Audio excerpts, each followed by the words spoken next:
Thank you very much. A short notice indeed, but hearing the title of this seminar, I could not refuse this offer. Museums are coming up in Finland in several very interesting forms at this right moment. You guys have the Turku Museum, a very interesting project being developed in Helsinki.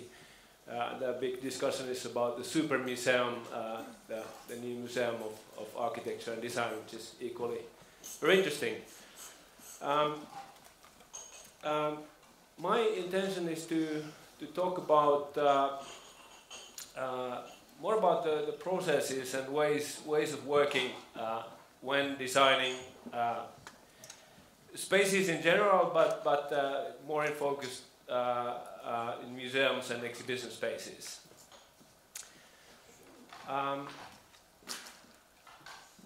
To design is to cooperate and to communicate.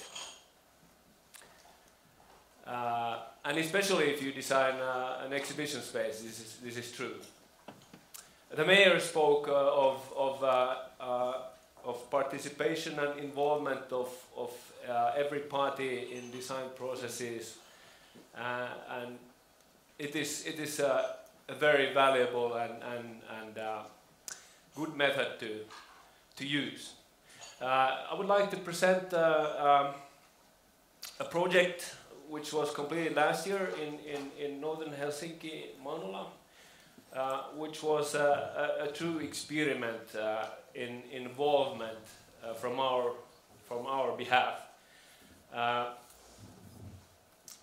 process of design which began with people on several different kinds of levels and methods, even before we do one line, even before the space program and the whole concept of the building was decided.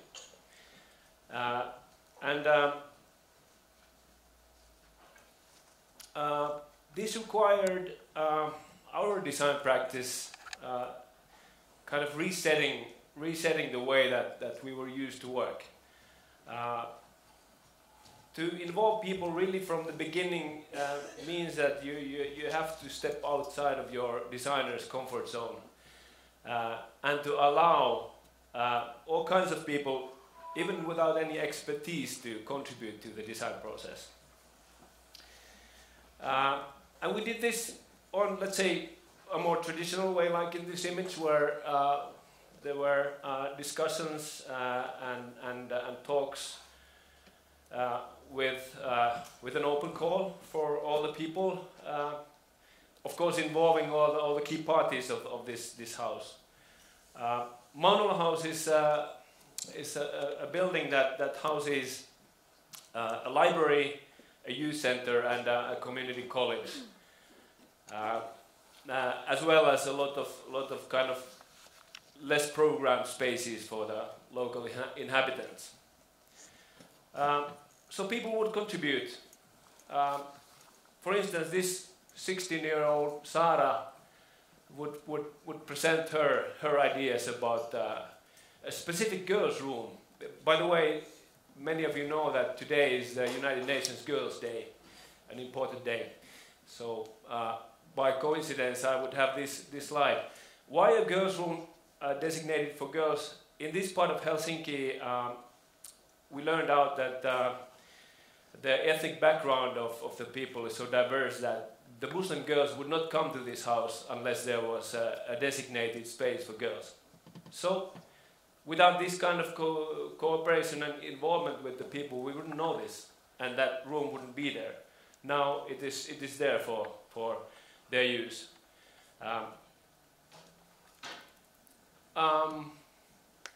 It's important to use different ways and tools, because different people, they communicate with different tools. You may use diagrams and let's say more traditional ways of having post-its with certain small comments. Models are really great because people understand. It's very physical and it's easy to communicate. Often architects, they they take it granted that people would be able to read, for instance, drawings, but this is not always true. To come out of the comfort zone, we would allow the people to take part in the most sacred parts of the design process, even the form giving and what should it be like. And that doesn't have to mean that you give the decision making to the people, but you allow them to contribute, and this results in kind of a common let's say, psychological ownership of the project. This is a sketch model that we did after these first talks, a rendering which starts to result in an architecture with a strong identity, even if it's a product of this process done together. And even when the design is already quite far, don't stop having these talks and involvements. So, for instance, in this part, you can see these small Lego people. There's the drawings, there's the plan of the house. Some people would contribute on a more traditional way with comments, like really quite small things, like how would for instance, the kitchen be used, or how will you do the graphic signage of the building, and so on. So often people don't understand which level of design is going on, but it doesn't matter, because the architect or the people who control the process, they know which comments are important at which stage, and how to use it, and how to, let's say, facilitate the whole process. This method with the Lego guys is a method called role storming, which means that we would give the people who come to the workshops a certain kind of role. For instance, Jenny, I would tell you that you are a 7-year-old Somali boy. How would you use this building? And then you would take the Lego, and then you would go around the building and kind of, try to understand how it works, and then we would learn about these comments, and this kind of a certain kind of game. And then we execute, and the building looks like this from last winter. When the park in the front was not completed yet, it's actually just finished now. This park is also a result of this involvement of people. It was not in the budget of the city, but from these participatory processes, people would be able to convince the city of Helsinki that this park is an integral part of the whole building, the library, youth center, and adult education center. So the money was actually given, and now it's done. That kind of showed, to me, it's the strongest evidence of the power of the people in this process. On the right here, there's a direct access to a supermarket where you go buy your milk bottles and groceries, which is kind of unusual. Usually libraries and this type of common buildings, they're put aside kind of on a podest. They're on an important place in the city, and they can be detached from like your everyday life. But in this case, it was for us very important that when you come to buy a bottle of milk, it's very easy to come to the library and also pick up the latest novel, which you might not do if it was not physically really easy for you to do.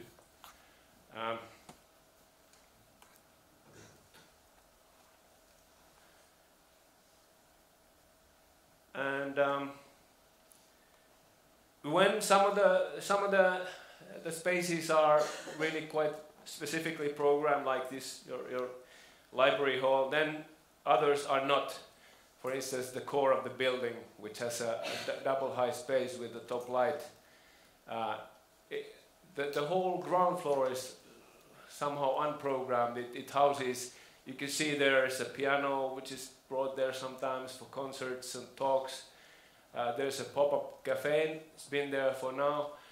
It's operated by unemployed youth, and that only came in the very late part of the process. 2 months before opening, they said, well, how about having this pop-up cafe? So we would quickly arrange what was needed for the pop-up cafe, and it works pretty nicely. Exhibitions are held here and so on. So in my experience, this building became much better with this process of participation and involvement, and we weren't really sure about that when we began, since we were used to designing a different method. But I do strongly recommend allowing everybody to contribute. It turns out that I use a lot of the same words that the mayor was using in her opening speech. Experience is another one. She talked about experience economy. Well, this is definitely a part of that economy. A visitor center, an exhibition space, an experience space for Fatse, the company that all of you probably know of, at least the Finns in the room. It's basically a building where you come when you before would come when you come to visit the factory. Nowadays it's for many reasons not possible anymore.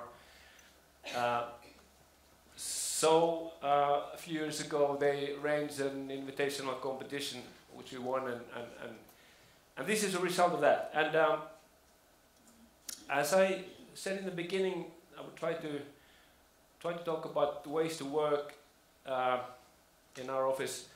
It's always important for us to decide which are like the key drivers in the process.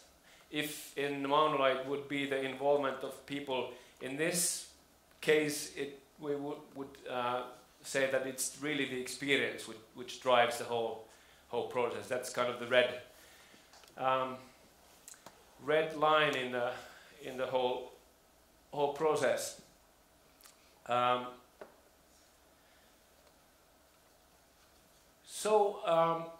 The building in the behind is where you come to. This project also includes the new headquarters of the company. On the right, you see the main entrance to the headquarters. But when you come to the visitor center, the experience itself, it starts already from the outside. The raw materials of the company were kind of raw material for our architecture as well. You come through this garden of different grain, some trees, cherry trees, which are really the raw material of the products they make, the cookies and the pastries and the chocolate and so on. And that continues inside the building.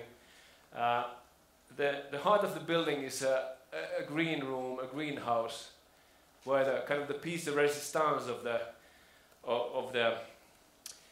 the house is cocoa trees, and you will have vanilla and cinnamon and chili and all kinds of raw materials, and that has to do with experience. You know, when the kids love this space, when they go to this small jungle, you know, they really are with all their senses open, and it's about experience, but it's also about the education. You know, even if it's a commercial company, they have a mission in educating kids about healthy food and origin of food, and which are important issues. So when you see a cocoa tree and you see this yellow fantastic fruit there, you really start to understand where does it come from, and what is for instance the farmers in South America, what is their role in the process, and how can you really do it sustainably. Some companies do it well, some not so well. Um, and the part of the experience is this kind of playfulness. We have this cylindrical space, open flowing space with more solid units, with kind of entrance facilities. Of course, the greenhouse, kitchens for different kinds of restaurants, and the experience and exhibition flows around these spaces. An auditorium, exit through the gift shop, obviously. That's part of the museum design nowadays. But you can do that gift shop in many different ways. In our aim, it was to form kind of a holistic, coherent experience from start to the finish, and that kind of philosophy goes from the whole concept to even the graphics and furniture and so on. We had a great partner here with Atelier Sotamaa who designed the exhibition design and the graphics. This minion bunny, for instance, is really quite popular with the visitors and especially kids. Today's exhibition is not the passive experience. It's about interactivity. It's about surprise. It's about information, education. It's about new technology. Here, for instance, there is a 3D printer which prints chocolate. So you can experience what it's like printing, for instance, an Eiffel Tower out of chocolate. The way they do visiting to actual factories nowadays is with VR glasses. For hygienic reasons, you cannot allow people to the factories anymore, but now with VR glasses, you can really have this kind of immersive experience of being inside a factory.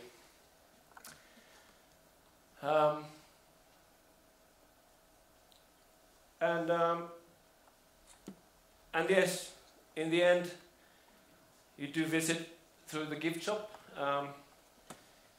But in our perspective, the commercial components of the design of the museum, they must be really part of the story. So all the furniture, all the architecture, or the display is coherent with any other part of the building.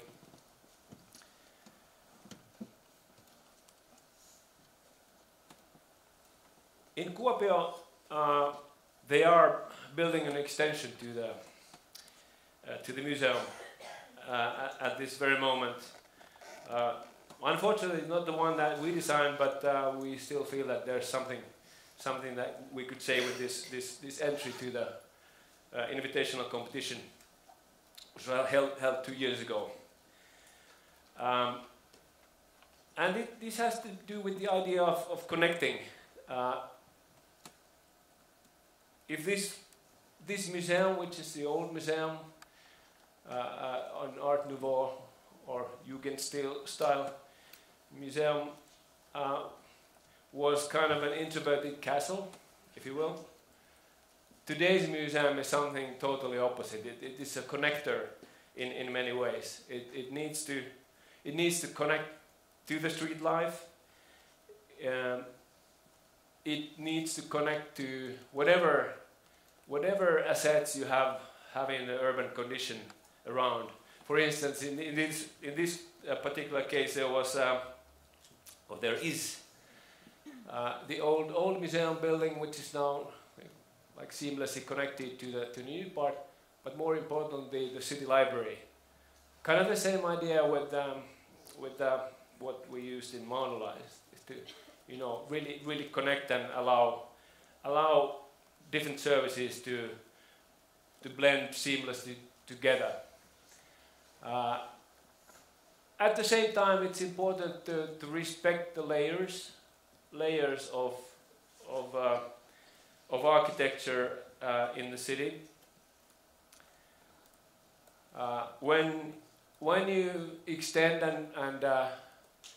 and change, it's very important to respect the identity of the existing, and that goes obviously with this listed building, the old museum, but equally the library building adjacent.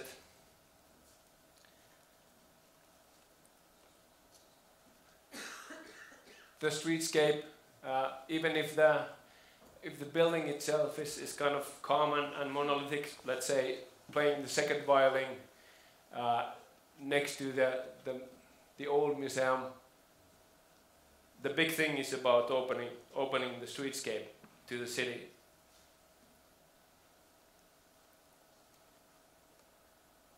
And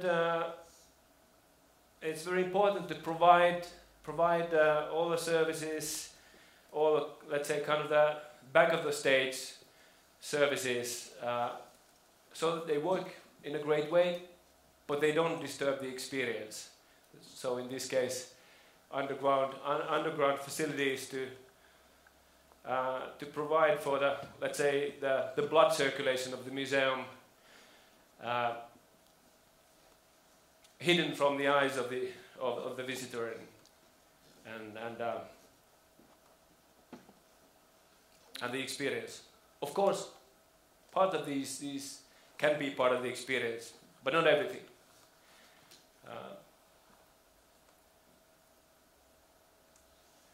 And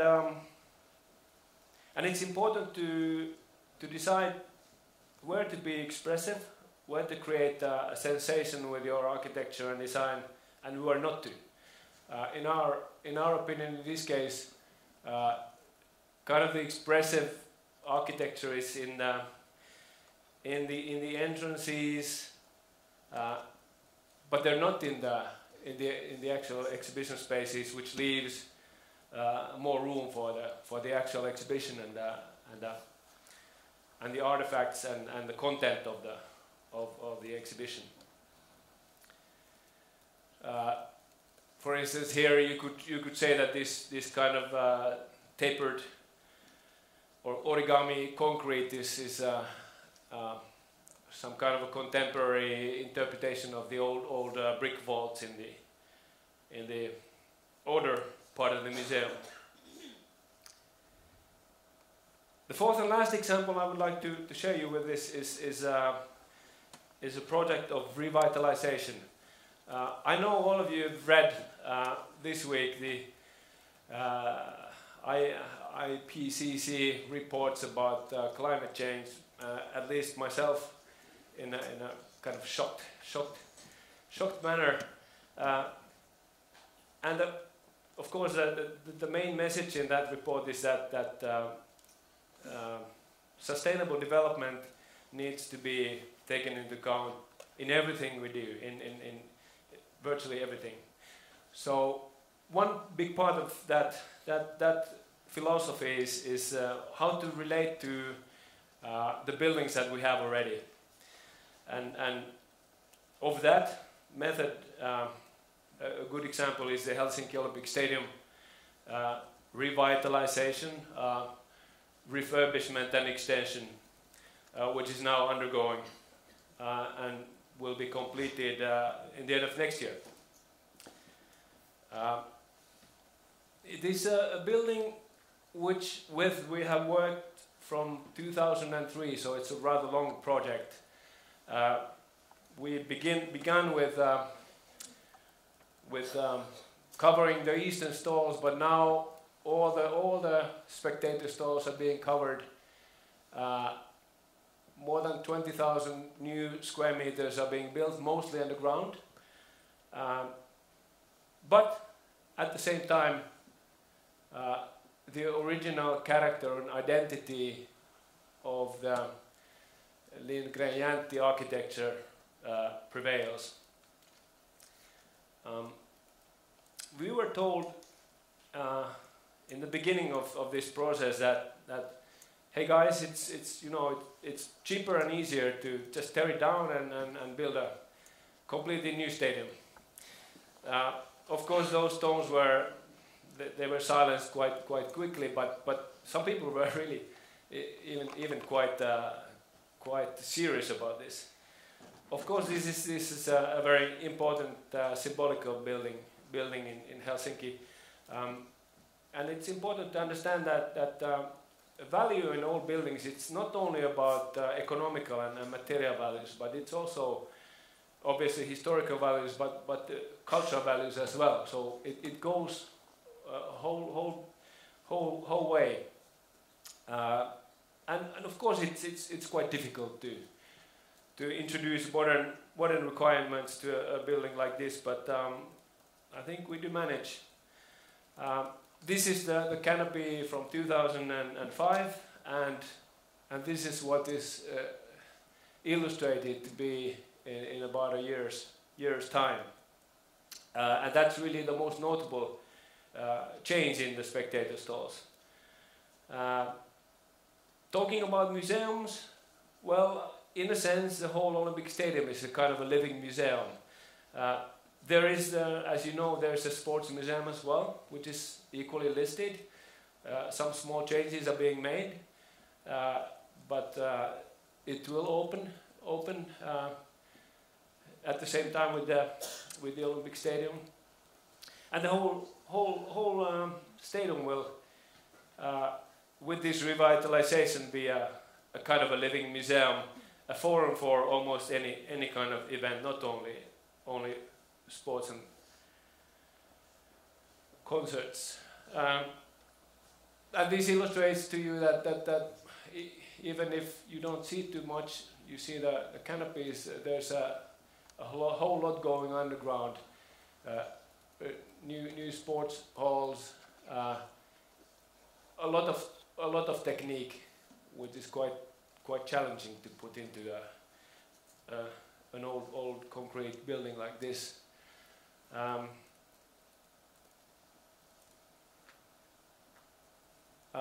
New underground sports halls, a new center for logistics, which is under this surface in the northern part of the Helsinki, which allows the now service yard become a space for the audience and events.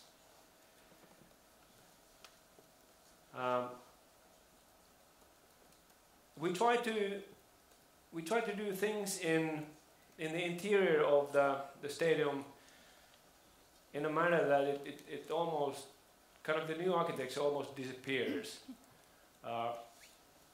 And this has been a kind of very important driver in the design. For instance, this is the lobby that leads to the main A spectator stalls, and if you've been there, many of you have been there. It's, you know, it really kind of looked like this, and